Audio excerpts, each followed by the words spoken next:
साताऱ्यातल्या ग्रामस्थांच्या आरोपांमुळे आता एकच खळबळ उडालेली आहे। माजी आयुक्तांनी 300 एकर जमीन हडपल्याचा आरोप त्यांनी केलाय।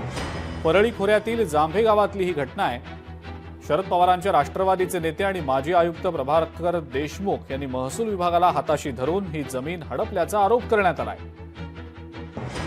या प्रकरणी महसूल मंत्री चंद्रशेखर बावनकुळे यांच्याकडे दाद मागितली असून वेळीच दखल न घेतल्यास जांभे गावातील सगळे ग्रामस्थ आत्मदहन करू असा इशारा या ग्रामस्थांनी आता दिला आहे।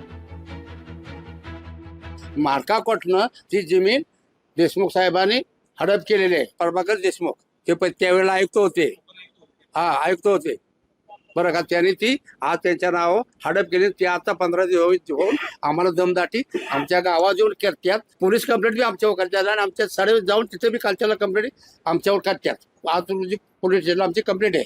परंतु हे जर जिल्हाधिकाऱ्यांनी जर काय ह्याचा निकाल लावला नाही तर तिथं आम्ही आत्मदहन करूया।